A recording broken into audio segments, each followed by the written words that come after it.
Fala galera, Homem em Campo novamente. Hoje temos um convidado especial, Marcelo Xavier, o Fera. Esse conhece muito de futebol. Dentro da nossa programação, nós estamos agora ampliando para falar um pouco mais sobre futebol, sobre seus desafios e saindo um pouco só do nosso estado, Pernambuco, e atingindo outras áreas. O Marcelo tem uma vasta experiência no futebol carioca, né? Marcelo é instrutor CBF, analista de desempenho, gerenciador de clube de futebol, teve em grandes clubes como Botafogo do Rio de Janeiro. Então vou abrir aqui para o Marcelo, dar o meu bem-vindo, para que a gente comece nosso bate-papo hoje. Tudo bom, Marcelo? Como é que você está? Tudo ótimo, Alexandre. Agradecer a você e ao pessoal do Homem em Campo. Bom te rever, né? Desde 2015 que a gente não se encontra. A gente teve a oportunidade de se conhecer pessoalmente aqui no Rio de Janeiro, através de um profissional que a gente admira mutuamente, que é o Valdemar Lemos, e foi ele que nos reaproximou nesse momento, poder participar hoje desse programa. Então, antes da gente começar a falar aqui, agradecer ao Valdemar, agradecer ao Dema, por estreitar aqui e nos aproximar novamente, dando a oportunidade de a gente falar um pouquinho sobre aquilo que a gente vem fazendo no futebol ao longo desses últimos 25 anos. Isso, Marcelo. E aí a gente já vai objetivando. Eu, em vários programas, sou um defensor assíduo da base. Tenho comentado isso várias vezes. E sei do teu envolvimento, tanto da parte de futebol, técnica, como também cognitiva. O teu entendimento nisso. E, na minha opinião, Marcelo, o futebol ele passa por transformações, por gestões diferentes, por visões diferentes, mas todas elas ultrapassam pelo talento do jovem, seja da categoria de base, ou seja, talentos jovens que você vai buscar no mercado, em mercados menos favorecidos, em mercados mais desconhecidos, e você traz para trabalhar. Queria falar um pouco com você, o que é que você acha disso? Qual é a tendência, porque eu tenho observado que cada vez mais os atletas jovens estão sendo transferidos, né? Para a Europa principalmente, saindo dos mercados consolidados como o Brasil, como também a Argentina. Eu vejo vários jovens argentinos indo para a Europa. Como é que você está vendo isso, esse desenvolvimento? Se essa realmente é a salvação dos clubes brasileiros, porque se fala muito em SAF, em tudo, mas SAF é um complemento. Eu acho que a saída realmente é a descoberta desses talentos. E como é que você vê como está sendo feito esse trabalho? Tanto no Brasil, como na Europa, já que você tem esse conhecimento. E quais são os resultados que podem dar? Legal. Primeiro, as categorias de formação são o pilar de todos os clubes. O Brasil é o maior exportador de atletas para o mundo inteiro, bem como a América do Sul, hoje vem sendo um dos continentes de destaque para comercialização de jovens atletas. Talentos, como você falou, são fundamentais, mas talentos não se desenvolvem sem estímulos. O que a gente precisa ter é, dentro de um ambiente de formação de atletas, além de um processo que os estimule, uma metodologia que possa ser bem avaliada e acompanhada. E quando a gente fala de metodologia, a gente fala de um currículo formador, que para cada faixa etária o atleta domine alguns conteúdos, seja de ordem técnica, de capacidades físicas, de ordem comportamental e da tática individual, grupal e coletiva. Então é importante que a gente pense no processo de formação como realmente a base, o pilar principal do clube. Se o clube não olhar para a sua categoria de formação, ele tem uma grande chance de não conseguir dar sustentabilidade ao processo. A conta não fecha. A gente está vendo que os atletas não estão mais fazendo seus melhores contratos da carreira por volta de 27, 28 anos, quando eles atingem a sua idade. A gente pode entender que um indivíduo é maduro no sentido atlético de ser, no sentido fisiológico, quando ele atinge por volta de 27, 28 anos em média. Só que hoje a gente já tem, avaliando esses contratos que acontecem ao longo do mundo, os principais contratos da carreira já acontecendo até os 23 anos, ou seja, a gente tem aí uma Copa do Mundo a menos, né? Um período de 4 anos, onde esses atletas estão cada vez mais jovens sendo recrutados, sendo valorizados. E o futebol hoje é uma grande indústria. A Europa vinha aqui para contratar os atletas, de uma forma geral, como vem, os principais clubes, e se tinha ainda a premissa, né, de que o atleta seria comprado pelo valor que fosse interessante para quem está comprando, principalmente pelo fato dos clubes serem muito débeis em saúde financeira. Os clubes têm uma dificuldade muito grande aqui no Brasil em ter uma saúde financeira. Justamente por quê? Justamente porque dentro do seu orçamento não separam uma proporcionalidade de investimento adequada para as categorias de compra da sustentabilidade ao processo do time principal. Então, quando você não retroalimenta o processo, fica mais difícil você comprar, fica mais difícil você fazer tudo a tempo e a hora, porque nem todo mundo está simplesmente liberado no mercado. Você vai lá e escolhe, como na seleção brasileira, numa seleção nacional, por exemplo. Numa seleção nacional, você escolhe quem você quer, convida e convoca. Para um clube de futebol, não. Existem contratos, cláusulas contratuais, existem interesses, existem marcas, existem uma imagem associada às competições que esse atleta vai disputar. Então, existe uma série de negócios e interesses por trás disso.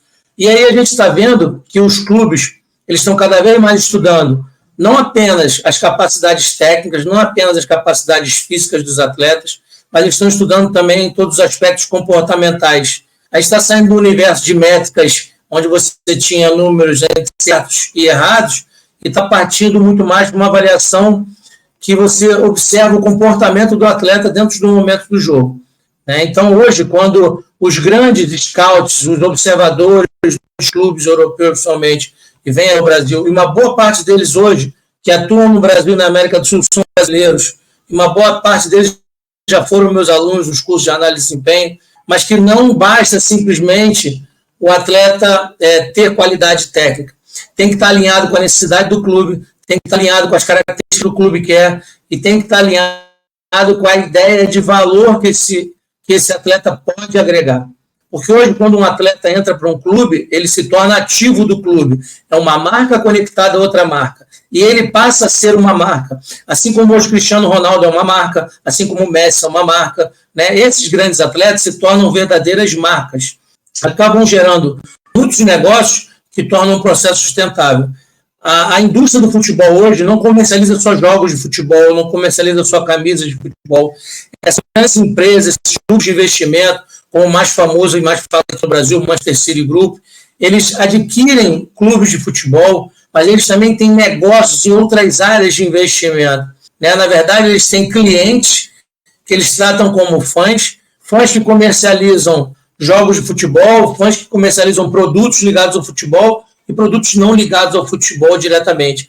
Então, primeiro, olhar para dentro do clube, olhar para as categorias de formação, ter atenção, né, que os atletas cada vez mais jovens estão fazendo os seus melhores contratos na carreira. Muitos clubes estão perdendo atletas porque sequer estão pagando a bolsa de formação, ou seja, um contrato de formação. A maioria dos clubes perde o atleta porque não tem uma estrutura de retenção adequada. A gente está vendo um movimento aí de comercialização de conhecimento, né? Então tem muita gente hoje vendendo curso, tem muita gente hoje vendendo formação, dizendo que se você fizer um curso, seu primeiro emprego está garantido, que o seu estágio está garantido. A gente está passando por algumas metamorfoses nesse sentido, que algumas pessoas ainda estão para se colocar no futebol, querendo entrar a qualquer preço. Eu costumo falar, eu tenho mais de 40 turmas, eu tenho cerca de 2.000 alunos formados, e eu costumo falar para eles que uma carteira de motorista, uma CNH, uma habilitação de trânsito, não ensina ninguém a dirigir. Então, hoje, os clubes estão vendendo atletas muito jovens, não estão conseguindo reter porque não estão investindo nessa estrutura de formação e de retenção. Jogador, o clube tem que parar de ser pai e mãe. Vocês confundem. Eu acho que há uma confusão muito grande de que o clube tem que... Parece que o clube tem que fazer o papel do Estado. Isso eu discordo. Isso eu discordo completamente. Porque o jogador faz leilão. O jogador faz leilão. O Hendrick, que estava no São Paulo, com 11 anos, o pai dele já fez leilão. com o Palmeiras. Então, assim, existe uma situação que o clube, eu acho que tem que olhar para dentro e ele tem que melhorar os seus processos internos, mas o jogador em si, ele faz leilão. E aí, vamos lá. Você falou aí uma situação. O clube tem que dar uma olhada na família, tem que dar uma olhada aí como é que estão as coisas. Pô, o clube não é Estado. O clube tem suas obrigações com os funcionários, o clube tem sua obrigação com a torcida. Os atletas estão ali. O jogador, ele tem que entender que o clube está dando uma porta de entrada para ele. O problema, que muitas vezes eu vejo, é que o jogador se vitimiza achando que o clube tem que prover tudo. Por exemplo, você tem uma passagem, uma experiência larga no futebol. Você esteve no Botafogo do Rio um bom tempo, ok? Quantos jogadores do Botafogo do Rio de Janeiro que têm um salário alto, ou seja, uma condição financeira privilegiada, quantos jogadores daqueles se preocuparem em ter um plano de saúde para seus familiares? Aí é o clube que tem que fazer? Porque eu já enfrentei Excelente pergunta.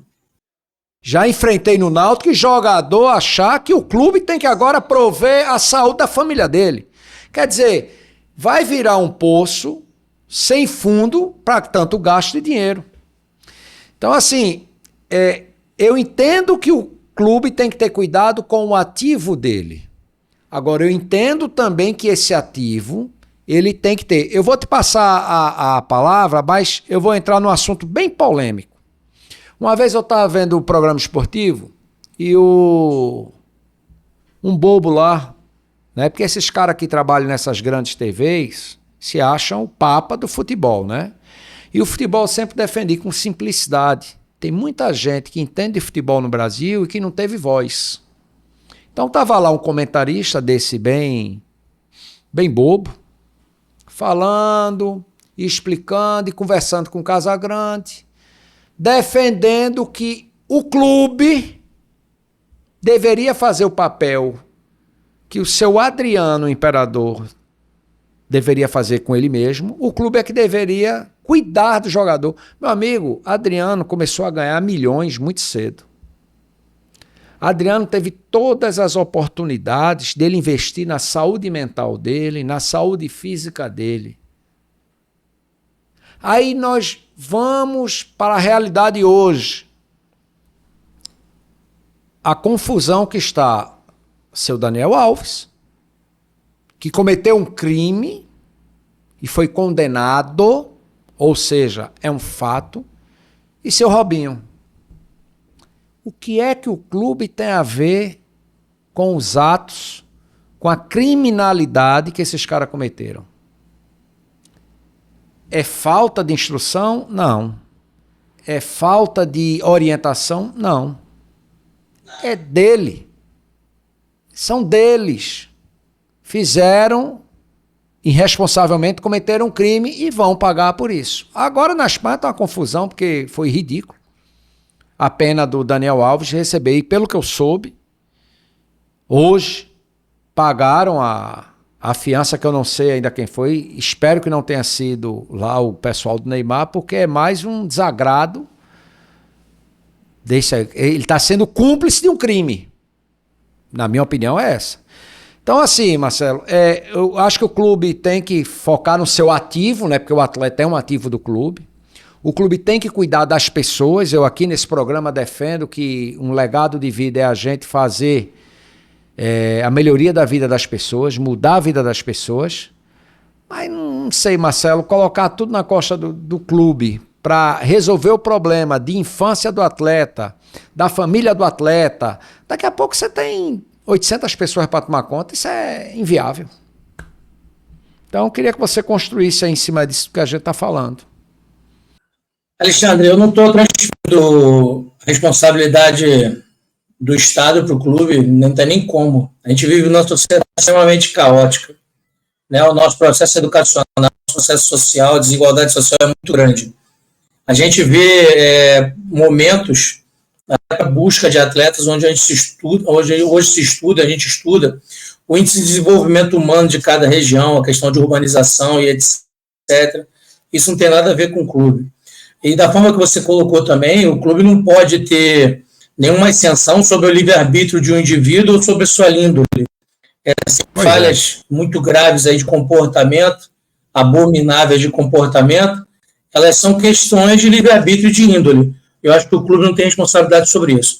O que eu trago à tona aqui para reflexão é que os principais clubes estão investindo hoje na qualificação, na formação e na utilização internamente dos clubes que vão dar direcionamento a esses atletas, para que não se possa colocar de forma vitimizada a condição de que você precisa, que você é uma promessa, um jovem talento, ter tudo aquilo que todo mundo tem nos clubes, vamos dizer assim. A gente tem hoje no Brasil mais de 100 clubes do tipo SAF, e a maioria deles são clubes formadores, não disputam nem as séries A, B, C e D. São clubes de formação de atletas que não têm time principal.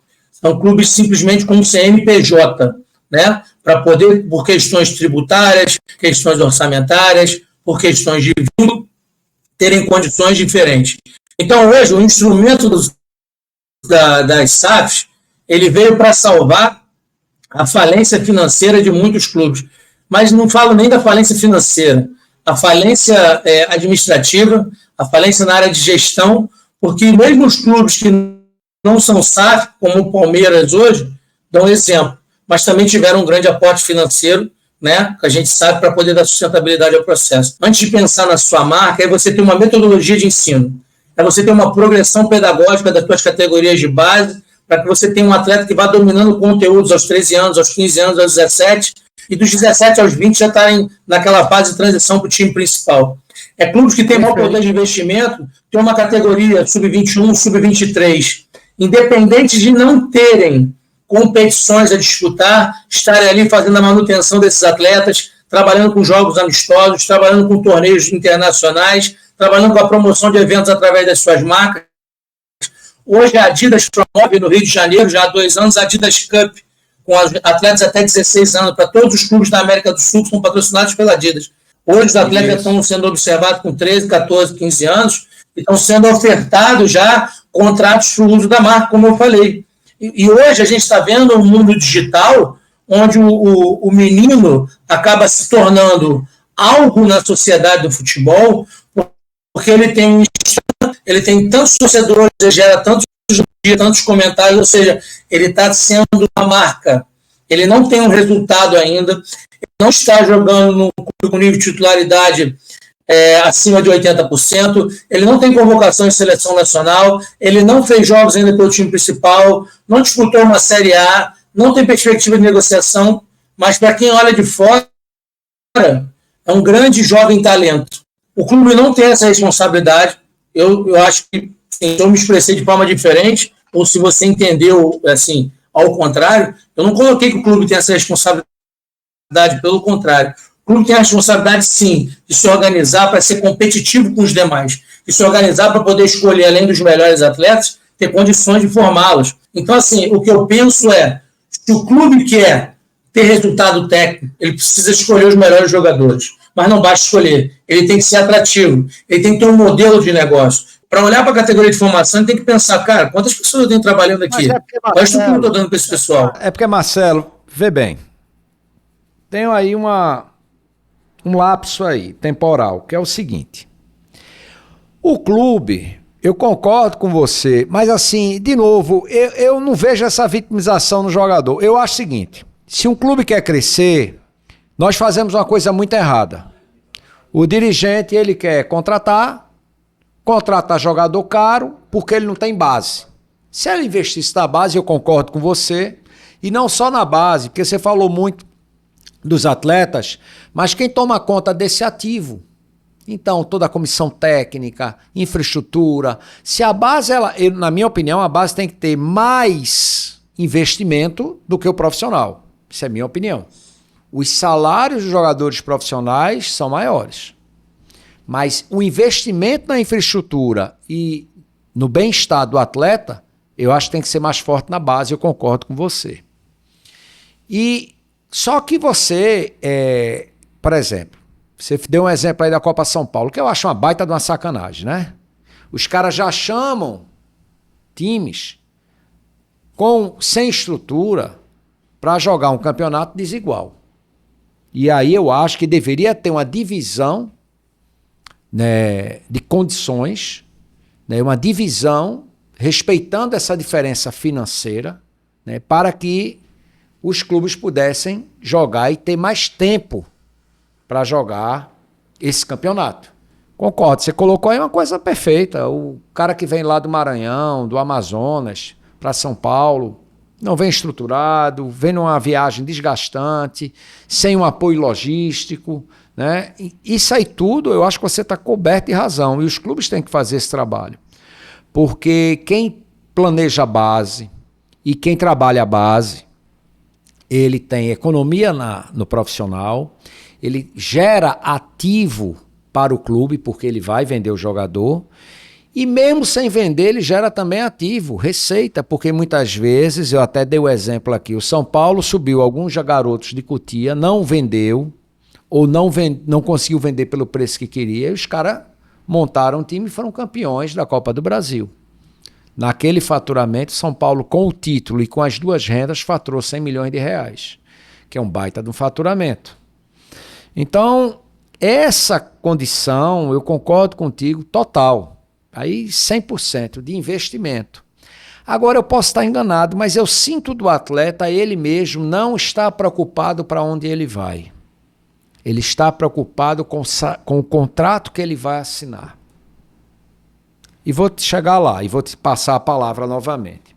Às vezes o clube diz assim, que faz errado o clube, tá? Você está falando de brasileiro, né? Você está falando de brasileiro. Você está falando de brasileiro? É. Sim. Você pega o ativo, vou dar rodagem ao jogador. Vou dar rodagem ao jogador. Aí o que é que o cara faz? Empresta para um clube que não tem estrutura. Ele vai jogar ali, ele vai ter uma rodagem, eu não sei. O atleta é meu ativo. Se eu não souber, e aí eu concordo com você, como é que o cara é tratado, como é que é feito todo o acompanhamento físico, fisiológico, nutricional, tático e técnico daquele meu ativo que eu emprestei para dar rodagem, eu posso estar prejudicando um patrimônio que é do clube. Talvez seja melhor ele ficar aqui. Como o Real Madrid tem o Real B, né, como o Barcelona tem, como alguns grandes clubes mundiais preferem cuidar de seus jogadores e botam nessa quarentena que é o time B.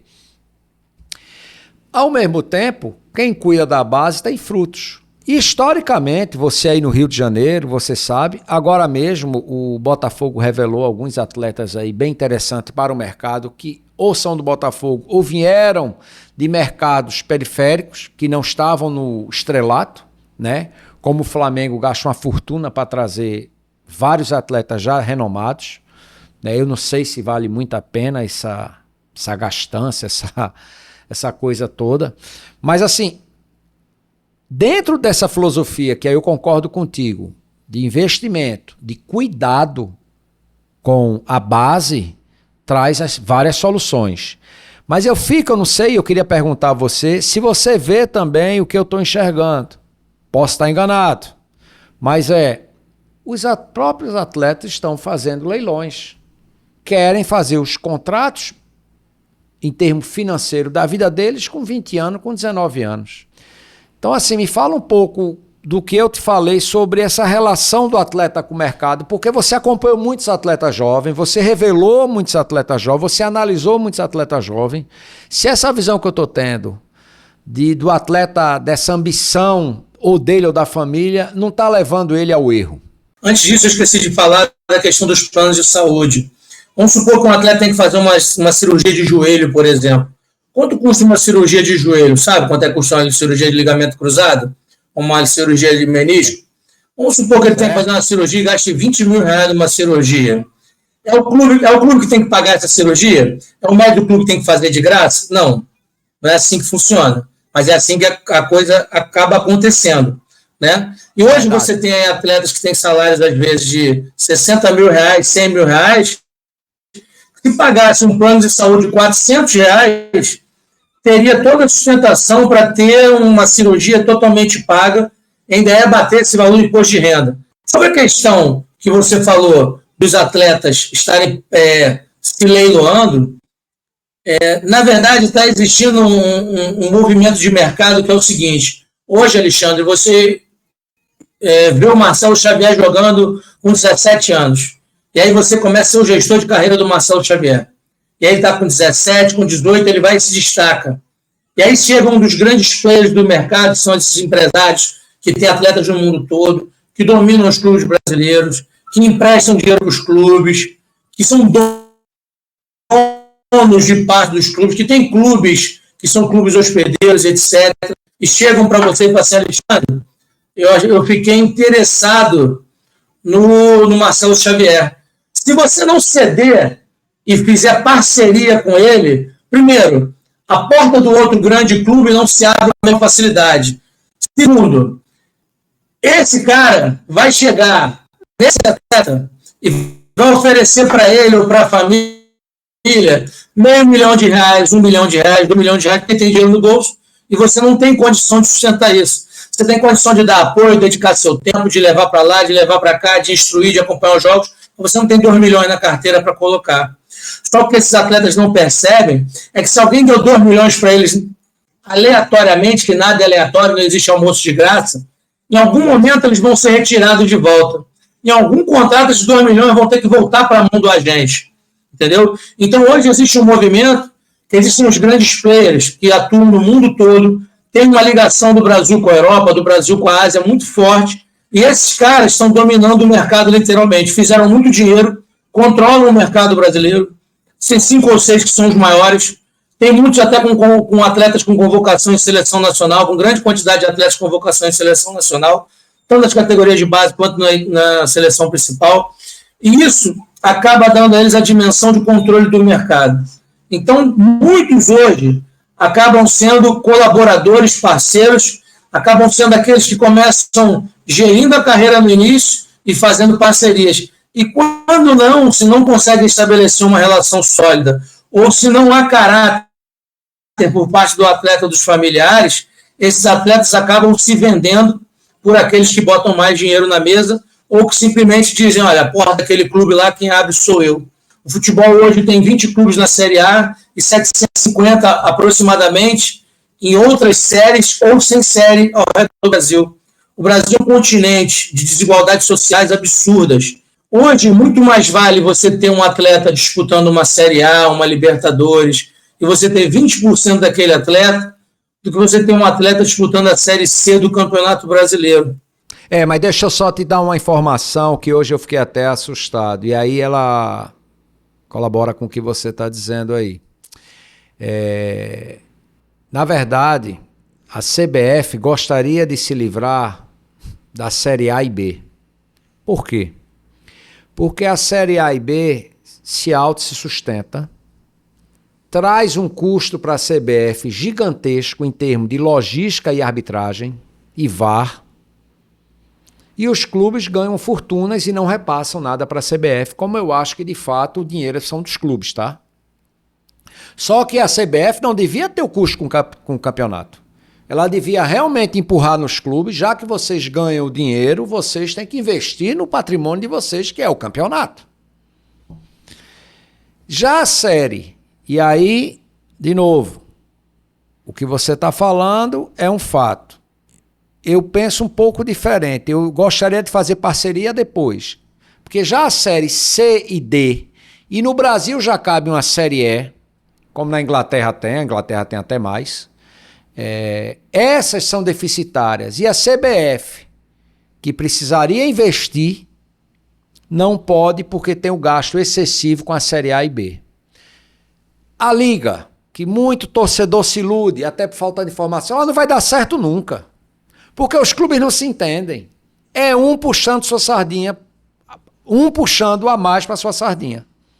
Aquela história assim, pouca farinha, meu pirão primeiro. Então o cara, você vê um Flamengo e um Corinthians que não aceitam ganhar menos de 50% da cota de TV. Eles querem ganhar 50% no mínimo a mais do que os outros clubes. Então, isso não é um campeonato brasileiro. Concorda? Então, essa liga eu acho que não sai. A CBF não consegue dar vazão a trazer recurso da Série A e B para a Série C e D, que é onde se revela muita gente, é onde se acha muito atleta. Muito atleta jovem poderia estar ficando nos clubes, como você falou, os clubes de menos expressão, para terem jogadores, para terem times melhores, né? E para piorar a situação, ainda vou receber, tá, torcedor?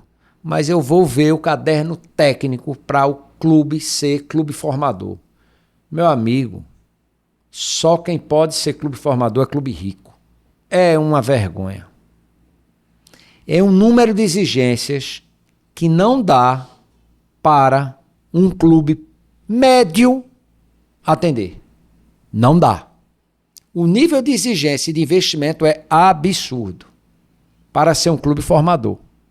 Eu acho que para ser um clube formador, do jeito que tem as categorias como Série A, Série B, Série C e Série D, você também deveria ter nesse manual de clube formador.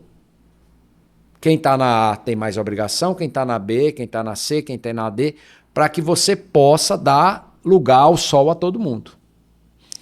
Então, Marcelo, eu não sei se você já viu esse manual, são mais de 200 páginas, para se transformar num clube formador. E aí você ter direito a revelar atleta e ficar sendo remunerado por isso. E aí sim, com a obrigação de investir na base e melhorar, né? É uma coisa meio que impossível ser um clube formador. Aqui mesmo em Pernambuco, Santa Cruz já devolveu lá. Não tem condição de fazer agora. Um clube como Santa Cruz, numa torcida gigante, numa cidade grande, numa das capitais mais importantes do Nordeste do Brasil. Não consegue ser clube formador. Como é que pode um negócio desse? Então você acabou de falar aí, o Nova Iguaçu vem no trabalho bem feito, provando que futebol não é dinheiro, futebol é trabalho e dinheiro e investimento, né? Mas aí, ó, não consegue ainda sustentar por mais tempo alguns atletas da base, porque ele perde para os clubes grandes. E aí, tudo bem, concordo com você, ele vai tendo um percentual menor em cima de atleta que está em vitrine. Não, ele não é que ele não consegue sustentar, não, Alexandre. Desculpa me interromper. Ele tem como estratégia de negócio. Essa estratégia de negócio, Marcelo, pode ser por causa da forma, e aí eu concordo com você, por causa da forma predatória que é o futebol brasileiro. Daqui a pouco vai acontecer o que todo mundo está temendo, uma espanholização do nosso futebol. O futebol brasileiro, eu acho que ele é rico porque todo ano, quando começa, você tem pelo menos... Agora nem tanto, mas até 4 anos atrás você tinha 5 a 8 times que podiam ser campeão brasileiro. Hoje você tem 2 que estão brigando ali e depois mais uns 2 que estão se sobressaindo. Ninguém esperava, por exemplo, eu acho que até você, Marcelo, você esperava que o Botafogo desse aquela arrancada? O time que o Botafogo tinha condição de ser campeão brasileiro? Acho que não, e nem que... Não... Tinha pela forma de jogar. O Botafogo encontrou uma forma de jogar e conseguiu ser eficaz. Quando você vê o elenco só, você não olha e fala assim, olhando elenco para elenco, fala assim, não, esse time aqui vai brigar e vai ser campeão. Só que encontrou uma forma de jogar, um modelo de jogo interessante e estratégias também. Agora vamos sair um pouco da ideologia para ir para a prática na tua vida. Você trabalhou com vários treinadores. Qual foi o que você mais se identificou ou que você achou em melhores condições? Então, o treinador que eu trabalhei mais tempo no futebol profissional foi o Oswaldo de Oliveira, e como maior capacidade, ele tem da potencialização de todos os recursos humanos da sua comissão técnica. E o outro treinador que eu trabalhei por um período de praticamente 8 meses foi o Paulo Autuori. Ambos eu trabalhei no Botafogo. Um treinador que, com nível de progressão pedagógica em cada treinamento, nível de estruturação das ideias de jogo e das estratégias também versus adversários, do mais alto nível. Esses dois se destacam muito dos treinadores mais experientes dos outros que eu trabalhei. Poderia também citar o Joel Santana, que de uma forma muito inteligente e muito simples consegue explorar os pontos fracos dos adversários, e da beira do campo, dos que eu vivi ao lado, um dos que tem a melhor leitura de jogo ao vivo, na hora ali acontecendo. O Jair Ventura, agora está no Atlético Goianiense, que está se destacando aí, né, um grande volume de jogos com invencibilidade. O Eduardo Barroca, que está no Avaí. Mas trabalhei nas categorias de formação do Flamengo, com o Marco Paquetá, que trabalhou e trabalha muito tempo no mercado asiático, no área principalmente, que sempre criou situações muito interessantes, principalmente na formação dos atletas. Então, assim, são muitos profissionais de alto nível. Eu tive o privilégio de trabalhar muitos anos em grandes clubes. Então, por estar trabalhando muitos anos em grandes clubes, mesmo que houvesse rotatividade, eu trabalhei por períodos grandes, vamos dizer assim, com alguns treinadores de altíssimo nível. Mas os dois caras, se eu pudesse eleger hoje, né, os que eu mais tive tempo trabalhando, que mais me oportunizaram o crescimento profissional, certamente o Oswaldo Oliveira e o Paulo Autuori. Ô Marcelo, e aí vamos para a pergunta-chave. E jogador malandro, quem foi o pior, meu? Cara, eu vivi uma experiência, assim, que eu não posso dizer jogador malandro, mas um jogador que teve o maior nível de complexidade para convivência, que foi o Jobson, por todos os problemas que apresentava de ordem social. Para de economizar na palavra. Aquilo é um vagabundo, Marcelo. Aquilo é um vagabundo, pelo amor de Deus. Aquele cara é complicadíssimo. Mas aí você é um cara educado. Mas poucas pessoas sabem que dentro da própria constituição dele, dentro da própria formação, né, há relatos que a mãe já fazia uso constante de bebidas alcoólicas durante a sua formação. Então, assim, ele já tem uma dependência química enquanto feto. Então, são coisas que, às vezes, a gente precisa entender o que originou aquilo ali. Eu sou do Rio de Janeiro, da Vila da Penha. A Vila da Penha é do lado da Penha, não é a mesma coisa, é do lado da Vila Cruzeiro. Eu conheço bem a região ali, não conheço tão bem porque não entro na favela, mas conheço bem a região. E tive a oportunidade de trabalhar no time sub-17, que o Adriano foi revelado. Só que o Adriano, independente dele ter adquirido uma fortuna, ele foi movido a deixar o futebol para o impacto de uma perda pessoal. Então, assim, ele já tinha, que para ele, de onde ele veio, uma condição infinitamente superior ao que ele projetou. Então, assim, para ele viver no ambiente que ele vive, com o que ele gosta de fazer, sobraria por gerações, gerações, gerações. Só que não acredito que não tenha sido inteligente, que não tenha aplicações, que não tenha imóveis, que não tenha investimento. Mas voltando a falar dessa relação, por exemplo, Felipe Melo. As pessoas falam hoje da agressividade do Felipe Melo. Felipe Melo, no Sub-13, a gente fazendo uma viagem para Santo Antônio de Pádua, pegou a mochila de todos os meninos que estavam no ônibus, voltando de uma viagem, passando ali pelo túnel Rebouças, chegando à Lagoa, e jogou pela janela do ônibus. Isso com 13 anos de idade. Né? Adriano nunca teve uma questão de comportamento de rejeitar ou deixar de acatar uma ordem de um treinador. E a questão do Jobson, as questões realmente, né, de envolvimento com bebida, no clube, às vezes, alterado, e a gente tentar conduzir.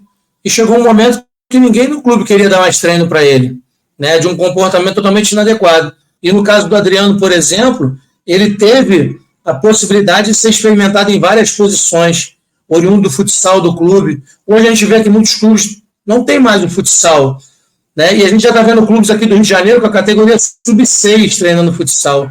Entendeu? Do atleta que mais tive dificuldade no dia a dia foi o Jobson. Mas do atleta que mais impactou o ambiente dos que eu trabalhei foi o Sidor. Um atleta com uma competitividade muito alta, um atleta com um senso vitorioso, um atleta que não estava preocupado de deixar os outros desconfortáveis, sendo que queria provocar todos, estimular todos a desenvolver o seu maior potencial. Então, assim, eu vivi extremos, sabe, muito grandes, de Jobson a Sidorf. Trabalhei com atletas jovens de seleção brasileira e que chegaram ao time principal, jogaram a Série A e Libertadores, e trabalhei com atletas que vieram à Ásia e conseguiram ser atletas de alto rendimento, conseguiram desenvolver um patrimônio e hoje vivem do que o futebol deu a eles. Então, assim, é muito eclético, não tem uma coisa para dizer assim, cara, desse jeitinho aqui. Não, com certeza. Ô, Marcelo, eu sei que você tem muito conteúdo, muita história ainda, a gente vai repetir com outras pautas, mas nós estamos chegando ao final do programa aqui, nessa fase, né? Porque vai entrar, inclusive, dando continuidade a isso, a todo um trabalho de parte física, tudo, de preparação, recuperação, transição, mas eu queria deixar para você dar a sua última fala aí para a gente seguir com as coisas e com certeza, né, eu tô fazendo algumas mesas redondas aqui, alguns amigos do homem que a gente chama, que é analisando, principalmente agora que vai entrar o Campeonato Brasileiro, né? Estamos nas portas do Campeonato Brasileiro, analisando toda essa parte. E com certeza você vai fazer parte disso.